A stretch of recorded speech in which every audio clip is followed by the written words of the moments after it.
Hello friends, welcome to rainbow flavours. இன்னைக்கு நம்ம பார்க்க போகிற ரெசிபி ஒரு சூப்பரான ரிச் ப்ளம் கேக். இது ட்ரெடிஷ்னல் ரெசிபி, ஆனால் இன்னைக்கு நம்ம நான் ஆல்கஹாலிக் வெர்ஷன் தான் பண்ண போகிறோம். இது இன்ஸ்டண்ட்டாக பண்ணக்கூடிய ரெசிபி. அதனால இதை 2 மாதம் 3 மாதத்துக்கு முன்னாடியே ரம்மில் ஃப்ரூட்ஸ் எல்லாத்தையும் சோக் பண்ணி வைக்க தேவையில்லை. இப்போ வாங்க இதை நம்ம எப்படி பண்ணுறதுன்னு பார்க்கலாம். இப்போ நம்ம ஃப்ரூட் கேக் பண்ணுறதுக்கு ட்ரை ஃப்ரூட்ஸை சோக் பண்ணி வச்சுக்கலாம். அதுக்கு ஒரு பவுலில் 1/2 கப் ஆரஞ்சு ஜூஸ் சேர்த்துக்கிறேன். இதுக்கு பதிலாக உங்களுக்கு பிடிச்ச மாதிரி என்ன ஜூஸ் வேணாலும் சேர்த்துக்கலாம். இது கூடவே 2 டேபிள் ஸ்பூன் முந்திரி பருப்பை உடச்சிட்டு சேர்த்துக்கிறேன். அடுத்து டூட்டி ஃப்ரூட்டி 4 டேபிள் ஸ்பூன், உலர்ந்த திராட்சை 1 டேபிள் ஸ்பூன், கருப்பு உலர்ந்த திராட்சை 3 டேபிள் ஸ்பூன். உங்களுக்கு ப்ளம் கேக் நல்லா ரிச்சாக இருக்கணும்னா இந்த கருப்பு திராட்சை மட்டும் அதிகமாக எடுத்துக்கோங்க. இது நல்ல டேஸ்ட்டும் கொடுக்கும். இப்போ இது எல்லாத்தையுமே நல்லா மிக்ஸ் பண்ணி விட்டுருங்க. உங்ககிட்ட என்ன ட்ரை ஃப்ரூட்ஸ் இருக்கோ அது எல்லாத்தையும் நீங்கள் சேர்த்துக்கலாம். பேரிச்சம்பழம், செரி இது கூட நீங்கள் சேர்த்துக்கலாம். இப்போ இது ஒரு 1 மணி நேரத்துக்கு நல்லா ஊறட்டும். அடுத்து நம்ம இப்போ கேரமல் சிரப் ரெடி பண்ண போகிறோம். இந்த ஃப்ரூட் கேக் பார்த்திங்கன்னா நல்ல டார்க் ப்ரௌன் கலரில் இருக்கும். அதுக்கு காரணம் ஒரு கேரமல் செஞ்சு அந்த கேக் பேட்டரில் விடுவாங்க. இப்போ அதை தான் நம்ம ரெடி பண்ணிக்க போகிறோம். அதுக்கு பேனில் 1 டேபிள் ஸ்பூன் சர்க்கரை சேர்த்துக்கோங்க. இது கூடவே 1 டேபிள் ஸ்பூன் தண்ணி சேர்த்துட்டு இதை லைட்டாக மிக்ஸ் பண்ணி விட்டுருங்க. மிக்ஸ் பண்ணி விட்டுட்டு கரண்டியை எடுத்துருங்க. ரொம்ப போட்டு கிண்டிகிட்டே இருக்கக்கூடாது.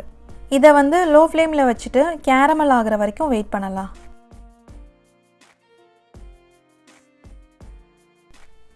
பாருங்கள், கேரமல் வர ஸ்டார்ட் ஆகிடுச்சு. இந்த கலர் வந்தாவே போதும். ரொம்ப டார்க் கருப்பாச்சுன்னா கசப்பு வந்துடும் கேக்கில். இப்போ கேரமல் ரெடி ஆகிடுச்சு. இப்போ இது கூட நம்ம 1/4 கப் தண்ணி சேர்த்துக்கலாம். தண்ணி சேர்த்ததும் கெட்டியாகிற மாதிரியே இருக்கும். ஆனால் இந்த மாதிரி கிண்டி விட்டுட்டே இருந்தீங்கன்னா உங்களுக்கு கேரமல் மறுபடியும் தண்ணி ஆகிடும். பாருங்கள், இப்போ நமக்கு கட்டி எல்லாமே கரைஞ்சி வந்துருச்சு. இப்போ கேரமல் சிரப் ரெடி ஆகிடுச்சு. இதை ஒரு பவுலுக்கு மாற்றி நம்ம ஆற வச்சிடலாம். அடுத்து நம்ம இப்போ கேக் பேட்டர் ரெடி பண்ண போகிறோம். அதுக்கு பவுலில் 2 முட்டையை சேர்த்துக்கலாம். சேர்த்துட்டு இதை நல்லா பீட் பண்ணி எடுத்துக்கோங்க.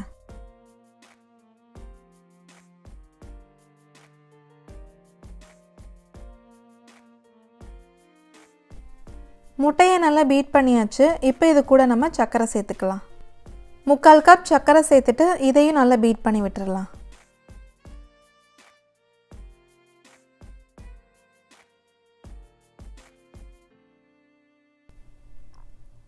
அடுத்து இதோடையே 1/4 கப் எண்ணெய், 1 டீஸ்பூன் வெண்ணிலா எசன்ஸும் சேர்த்து இதை நல்லா பீட் பண்ணி விட்டுருங்க. இதை நல்லா பீட் பண்ணி விட்டதுக்கப்புறம் நம்ம மைதா மாவெல்லாம் சேர்த்துக்கலாம். பீட் பண்ணியாச்சு. இப்போ மைதா 3/4 cup, baking powder 1 teaspoon, baking soda 1/2 teaspoon, ஏலக்காய் தூள் 1/4 டீஸ்பூன், பட்டை தூள் 1/4 டீஸ்பூன். இது எல்லாத்தையும் சேர்த்துட்டு நல்லா சலிச்சுட்டு சேர்த்துக்கோங்க. அப்போ தான் நம்ம பேட்டர் ரெடி பண்ணும் போது கட்டிப்படாமல் வரும். சலிச்சுட்டு சேர்த்ததுக்கப்புறம் இதை நல்லா மிக்ஸ் பண்ணி விட்டுடலாம்.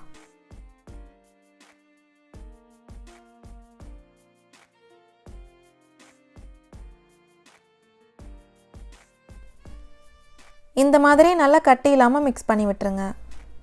அடுத்து நம்ம ஊற வச்சுருக்கிற ஃப்ரூட்ஸையும் நட்ஸையும் சேர்த்துக்கலாம். எல்லாமே நல்லா ஊறி பெருசாக இருக்குது பாருங்கள்.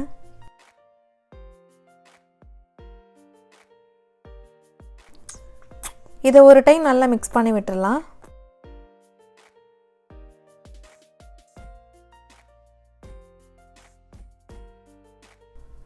மிக்ஸ் பண்ணி விட்டாச்சு. கடைசியாக இதில் நம்ம கேரமல் சிரப்பை சேர்த்துக்கலாம். நல்லா ஆறுனதுக்கப்புறமா இதை சேர்த்துக்கோங்க. சேர்த்துட்டு இது எல்லா இடத்துக்கும் நல்லா ஸ்ப்ரெட் ஆகிற மாதிரி மிக்ஸ் பண்ணி விட்டுருங்க.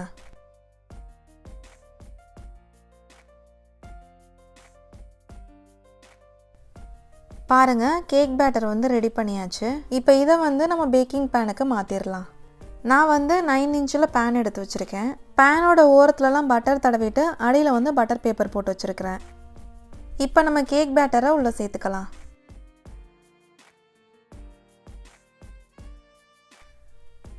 இது மேலே வந்து கொஞ்சம் டியூட்டி ஃப்ரூட்டி, கொஞ்சம் கருப்பு திராட்சை, கட் பண்ண முந்திரி பருப்பு கொஞ்சம் சேர்த்துக்கிறேன்.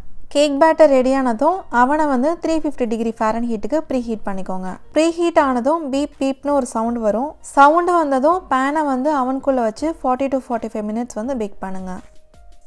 இப்போ கேக் வந்து கரெக்டாக 45 நிமிஷத்தில் ரெடி ஆகிடுச்சு. ஒரு ஸ்டிக்கை உள்ளே விட்டு பார்த்திங்கன்னா ஒட்டாமல் வருது பாருங்கள். கத்தியை வச்சு ஓரங்களில் எடுத்து விடுங்க. கேக் வந்து எடுக்கிறதுக்கு ஈஸியாக வந்துடும். இப்போது இதை கொஞ்சம் கூலாகிறதுக்காக ஒரு ஒயராக்குக்கு மாற்றிடலாம். பாருங்கள், கேக் வந்து பார்க்குறதுக்கு சூப்பராக பர்ஃபெக்டாக வந்திருக்குது. இப்போ இதை வந்து நான் கட் பண்ணி காட்டுறேன்.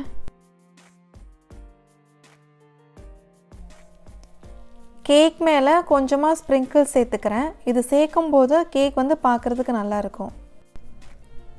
இதை கட் பண்ணியாச்சு. நல்லா கேக் வந்து சாஃப்டாக வந்திருக்குது.